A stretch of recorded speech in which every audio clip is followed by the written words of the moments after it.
Halo, assalamualaikum warahmatullahi wabarakatuh. Selamat datang di channel Majik. Pada kesempatan kali ini saya akan berbagi pengalaman mengenai aplikasi PayLater dari Credinex. Saya sudah menggunakan aplikasi ini kurang lebih 3 bulan. Credinex merupakan aplikasi PayLater yang berada di naungan Adapundi atau PT Info Teknosiaga. Oke, saya akan jelaskan beberapa kekurangan dari aplikasi Credinex. Langsung aja kita mulai videonya. Yang pertama, suka blokir akun nasabah tanpa alasan. Oke, jadi di tanggal 25 Agustus 2023 saya transaksi di Tokopedia melakukan pembelian makanan, dan di saat mau melakukan pembayaran, virtual account saya sudah masukkan di aplikasi dari Credinex. Muncul keterangan fungsi ini hanya dibuka untuk pelanggan tertentu. Mohon ikuti terus Credinex untuk mendapatkan pesan jika akan terbuka untuk Anda. Terima kasih, gitu katanya. Nah, karena mendapati pesan error seperti ini, jadi saya nggak tahu ini kenapa gitu kan. Jadi saya coba tanya ke customer service-nya Credinex. Saya DM Instagram, saya lampirkan bukti screenshotnya. Saya tanya, ini kenapa ya tidak bisa transaksi? Mohon maaf untuk kendala yang dialami, kami informasikan karena saat ini sedang terdapat penyesuaian fitur sehingga penggunaan dilakukan secara bergantian dengan pengguna lain.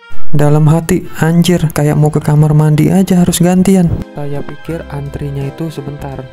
Jadi saya tanya, kapan bisa saya transaksi kembali normal seperti biasa? Mohon maaf, nah saat ini mohon kesediaannya untuk menunggu dan melakukan pengecekan secara berkala. Itulah jawaban dari customer service-nya si Credinex. Jadi saya coba cari di internet, rupanya bukan cuma saya, ada banyak juga nasabah dari Credinex yang akunnya tidak bisa untuk transaksi tanpa sebab dan akibat gitu. Mereka main blokir aja akunnya tanpa pemberitahuan kapan bisa digunakan kembali. Saya sendiri efektif menggunakan aplikasi Credinex itu hanya 1 bulan, yaitu di bulan Juli. Sisanya full sampai dengan video ini dibuat tanggal 9 September itu masih belum bisa digunakan.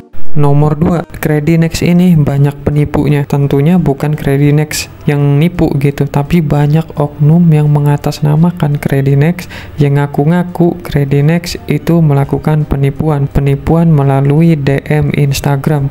Jadi modus oknum yang menggunakan akun Credinex official Instagram palsu ini, mereka akan nge-DM kita dengan menawarkan berbagai macam bantuan, mulai dari bantuan menaikkan limit, membuka akun yang terblokir, pinjaman tunai, limit dibekukan, dan lainnya. Dan kita tidak bisa tahu apakah itu akun asli atau tidak. Kenapa? Karena akun resmi Credinex sendiri yang official gitu gak ada centang biru atau verified-nya dari Instagram. Padahal Instagram sudah menjual verified, tapi Credinex yang resmi kenapa tidak beli gitu kan? Kalau banyak yang bilang gampang bang bedainnya Credinex yang asli sama yang palsu, lihat aja followernya. Nah, ini ada salah satu bukti akun Credinex palsu yang followernya banyak gitu, 26.000 ya, tapi ya ini nipu gitu. Tahu nggak kamu sama kontol anjing? Lanjut, nomor 3, kurangan dari Credinex. Teman-teman bisa buka Google Play Store lalu cari Credinex ya, PT Vela Teknologi.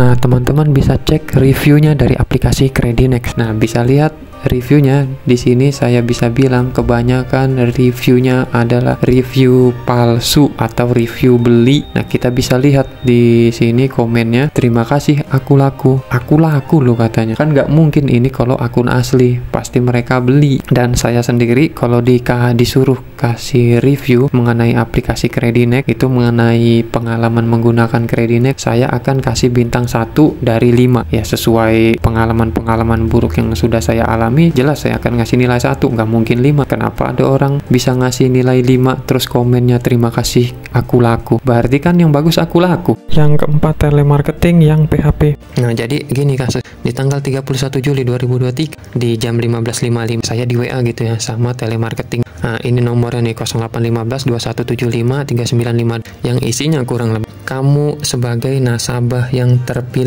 untuk direkomendasikan mendapatkan kenaikan limit apabila melakukan transaksi pada tanggal hari ini, yaitu tanggal 31 Juli. Transaksinya boleh bebas apa saja, nominal berapapun, yang penting ada transaksi. Kalau belum ada kebutuhan hari ini, boleh beli pulsa atau token listrik 5.000 atau 10.000, yang penting ada transaksi, kata si telemarketing, biar mendapatkan kenaikan limit lebih tinggi dari sebelumnya.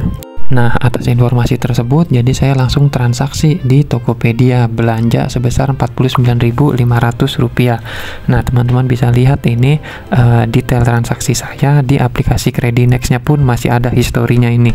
Di keesokan harinya, hari-hari berikutnya sampai di tanggal 5 Agustus, saya hampir tiap hari itu buka aplikasi Kredinex untuk mengecek kenaikan limit sesuai dari informasi WA kalau katanya limit saya akan naik, tapi rupanya limitnya tidak naik. Jadi di sini saya berpikir kayaknya yang nge-WA itu bukan orang Kredinex, itu adalah orang iseng. Ya udah, saya untuk mengkonfirmasi informasi itu, saya tanya customer service-nya Kredinex, saya DM melalui Instagram dan melampirkan bukti chatnya. Saya tanya apakah ini benar informasi ini, dan mereka mengiyakan kalau itu adalah telemarketing mereka. Terus saya tanya kapan limitnya naik gitu. Silahkan ditunggu aja katanya, sering-sering aplikasinya dibuka. Ya udah, oke lah kok kayak gitu kan. Nah, saya jadi nggak ngarep lagi gitu limitnya naik. Syukur enggak juga, nggak apa-apa gitu.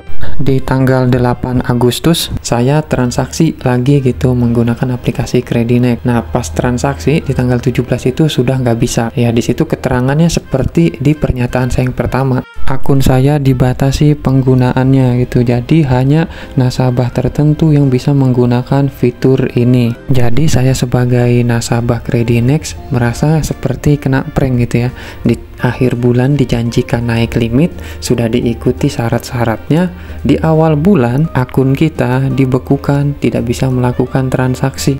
Boro-boro mau naik limit, ngasih limit aja sulit. Bagaimana pengalaman kalian selama menggunakan aplikasi Kredinex Pay Later? Apakah menyenangkan ataukah sama seperti saya? Silahkan tulis di komentar.